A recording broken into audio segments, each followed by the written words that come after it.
ఆంధ్ర విశ్వవిద్యాలయం బయోటెక్నాలజీ విభాగం పీజీ విద్యార్థులు సరికొత్త ఆవిష్కరణ చేశారు.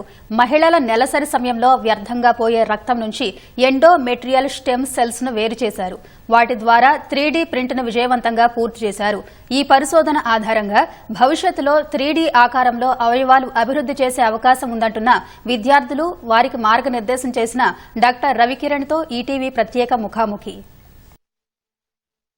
ఆంధ్ర విశ్వవిద్యాలయం మరికొన్ని నెలల్లో 100 సంవత్సరాల మైలురాయిని చేరుకోబోతోంది.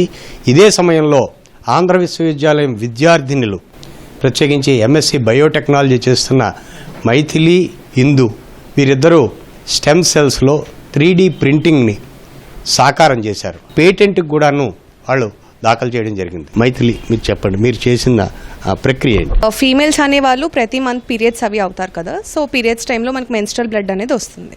మెన్స్ట్రల్ బ్లడ్ యూజువల్గా ఏం చేస్తారంటే పడేస్తాం, అది మనం జనరల్గా యూజ్ చేయం. మేమేం చేసామంటే మెన్స్ట్రల్ బ్లడ్ని కలెక్ట్ చేసి అందులో నుంచి స్టెమ్ సెల్స్ అనే వాటిని ఐసోలేట్ చేసాం. ఈ ఐసోలేట్ చేసిన స్టెమ్ సెల్స్ని మేము గ్రో చేసి బయోకంపాటబుల్ జెల్స్ అనేవి ఉంటాయి. వాటిని ఇంకా మేము ఐసోలేట్ చేసి గ్రో చేసిన స్టెమ్ సెల్స్ని వీటన్నిటిని కలిపి మేము ఆర్గనాయిడ్స్ అనేవి ప్రింట్ చేయాలన్నది మా ప్లాన్. సో ప్రెజెంట్ మేము అసలు ఆ కంపాటబిలిటీ అనేది ఉందా లేదా అని చెక్ చేయడానికి మేము 3D బయో ప్రింటింగ్ అనేది స్టార్ట్ చేసాం. అండ్ అది సక్సెస్ అయింది. సో నెక్స్ట్ మేమేమనుకుంటున్నామంటే, ఇప్పుడు షుగర్తో బాధపడుతున్న ఎవరైతే ఉన్నారో వాళ్ళకి ఏంటవుతుందంటే బాడీలో ప్యాంక్రియాస్ అనేది, ఇన్సులిన్ అనేది సరిగ్గా ప్రొడ్యూస్ చేయక వాళ్ళు ప్రాబ్లం అనేది ఫేస్ చేస్తుంటారు. అండ్ వాళ్ళు మెడిసిన్స్ ఆర్ ఇంజెక్షన్స్ అవి తీసుకుంటున్నారు. సో మేము ఈ 3D ప్రింటింగ్ చేసి ప్యాంక్రియాస్ని దాన్ని డిజైన్ చేసి మనం ఆ డ్యామేజ్డ్ ఆర్గాన్ ఏదైతే బాడీలో ఉందో అది తీసేసి ఇది పెడితే మేము ఇప్పుడు జనరల్గా వాళ్ళు యూజ్ చేసే మెడికేషన్స్ ఏవైతే ఉంటాయో అవేం యూజ్ చేయకుండా నార్మల్ ఆర్గానే అది ప్రాపర్గా ఫంక్షన్ చేసేలాగా మేము చేస్తున్నాం. సో ఇది మా ఐడియా. మైథిలి, ఇప్పుడు ఈ ప్రాసెస్లో ఏ రకంగా మీరు ఇందులో ముందుకెళ్ళగలిగారు?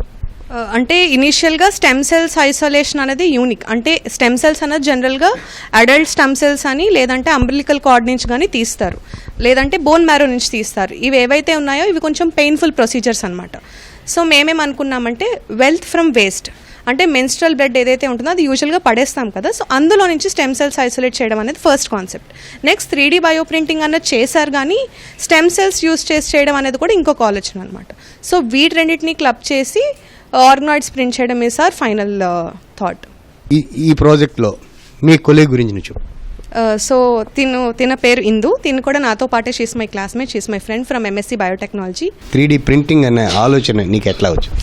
అంటే బేసిక్గా మేము థర్డ్ సెమ్ చదువుతున్నప్పుడు సో సిలబస్లో 3D బయో ప్రింటింగ్ అని ఉంది. సో 3D బయో ప్రింటింగ్ ద్వారా మేము స్టెమ్ సెల్స్ అనేవి కలెక్ట్ చేసి 3D బయో ప్రింటింగ్ యూజ్ చేసి సో ఏవైనా ఆర్గనాయిడ్స్ అనేవి క్రియేట్ చేయొచ్చని చదివినప్పుడు సో ఈ టైప్ ఆఫ్ థాట్ అనేది వచ్చింది, ఐడియా అనేది. సో ఏవైనా ఆర్గాన్స్ అనేవి డ్యామేజ్ అయినా సరే సో వాటి యొక్క ఫంక్షన్ అనేది జరగదు. So 3D bio printing use చేసి స్టెమ్ సెల్స్ అనేవి ఆర్గనాయిడ్ క్రియేట్ చేసి సో ఇలా డయాబెటీస్ ఏదైనా ప్యాన్క్రియాటిక్ ఆర్గాన్ క్రియేట్ చేయొచ్చని, లివర్ ఒకవేళ ఫెయిల్ అయితే లివర్ ఆర్గాన్ క్రియేట్ చేయొచ్చని, సో ఏవైనా కార్టిలేజెస్ ఏవైనా గేమ్స్ ఆడినప్పుడు కానీ ఇలా పడిపోయినా సరే స్కిన్ అనేది డ్యామేజ్ అవుతుంది. సో కార్టిలేజెస్ అలాగే స్కిన్ అనేది చిన్న చిన్న ప్యాచెస్ అనేవి క్రియేట్ చేసి మనం అక్కడ రీప్లేస్ చేయొచ్చు. మెటెక్ జోన్కి వెళ్ళారు మీరు?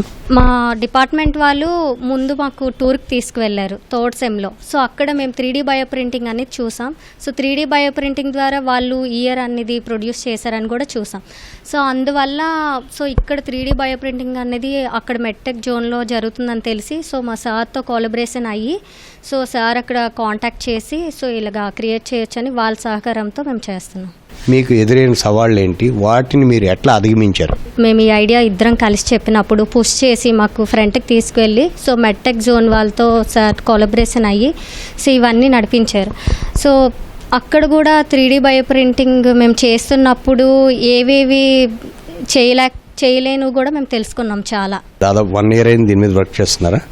ఇప్పుడు దీనిలో కష్టమైన పార్ట్ని మనం అధిగమించాము అనుకున్నది ఏంటి? స్టెమ్ సెల్స్ అనేవి బేసిక్గా మేము ఇక్కడ ల్యాబ్లోనే గ్రోత్ చేసాం.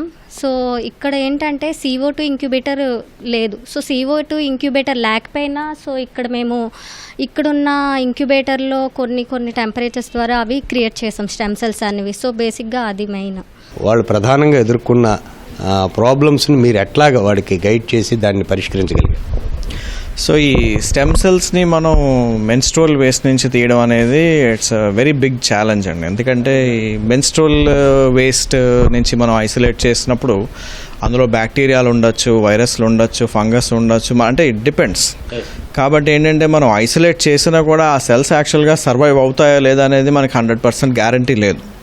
సో ఇది మేము గత 1.5 years నుంచి కూడా ట్రై చేస్తున్నాం. We done multiple times and అంటే సక్సెస్ఫుల్గా మేము చేయలేకపోయాం. బట్ ఈ ఫైనల్గా రీసెంట్లీ ఒక 1 month ago మాకు జాగ్రత్తగా చేసినప్పుడు this time we were able to achieve the cells అనమాట. అంటే ఏమి కంటామినేషన్స్ అవి లేకుండా, బ్యాక్టీరియాలు అవి లేకుండా ప్యూర్గా మాకు స్టెమ్ సెల్స్ అనేవి మేము ఐసోలేట్ చేయగలిగాం. Initially we started with 2 plates actually.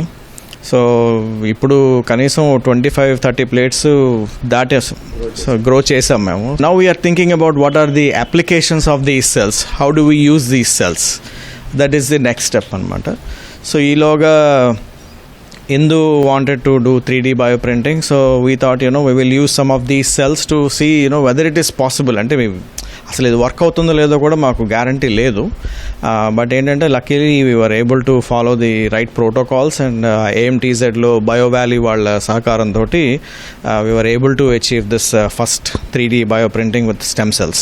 ఇప్పుడున్న ప్రాక్టీషనర్స్కి కానీ అర్థమయ్యేలా మనం ఎట్లా చెప్పడానికి ఇంకా మనకి ఎంత టైం పడుతుంది? వరల్డ్ వైడ్గా ఈ రకమైన పరిశోధనలు ఎలాంటి రిజల్ట్స్ ఇస్తున్నాయి? అంటే ఇప్పుడు మేము ఇంకా స్టార్టింగ్ స్టెప్లో ఉన్నామండి. సో అట్లీస్ట్ ఒక 4-5 ఏళ్ళు పడుతుంది ఇంకా. అంటే ఇంకా చిన్న చిన్న పీసెస్, అంటే ముందుగా స్కిన్ గ్రాఫ్ట్స్ లాంటివి, అంటే ఏదైనా మనకి దెబ్బలు తగిలినప్పుడు కానీ, ఏమైనా కాలిపోయినప్పుడు కానీ స్కిన్ దాన్ని రిప్లేస్ చేయడానికి మనం ఏదైనా స్కిన్ ప్యాచెస్ లాంటివి ఫస్ట్ ప్రింట్ చేసి అవి ఫంక్షనల్గా ఉన్నాయా లేదా అనేది మనం యానిమల్ టెస్టింగ్ అది చేసి చూడొచ్చు. సో అవి వర్క్ అయిపోతే కనుక then we can definitely go. ఇప్పుడు హార్ట్, లంగ్స్ అలాంటివి ప్రింట్ చేయడానికి they are very very complicated. ఫర్దర్గా మీరు ఏం చేయాలనుకుంటున్నారు? ఫెయిల్యూర్డ్ ఆర్గాన్స్ ఏవైతే ఉంటాయో వాటిని మేము సక్సెస్ఫుల్గా వాటిని రీప్లేస్ చేయాలి అనుకుంటున్నాం. సో వాళ్ళు కెమికల్స్ తీసుకొని ఇంకా మెడికేషన్స్ మీద డిపెండ్ అయ్యి లేదా ఆపరేషన్స్ వీటి మీద ఏం కాకుండా నార్మల్గా ఫంక్షన్ అయ్యేటట్టుగా చూడాలనుకుంటున్నాం. ఒక నార్మల్ పర్సన్, ఎవరైతే బాధపడుతున్నారో వాళ్ళు మేము మళ్ళీ హెల్దీ నార్మల్ పర్సన్ లాగా చూడాలనుకుంటున్నాం. ఈ 3D బయో ప్రింటింగ్ ద్వారా ఆర్గాన్స్ ప్రింట్ చేసి వాళ్ళ బాడీలో పెట్టి. ఇది మైథిలి ఇందు మనోగతం. కెమెరామెన్ శ్రీనివాస్తో కూర్మరాజు, ఈటీవీ న్యూస్, విశాఖపట్నం.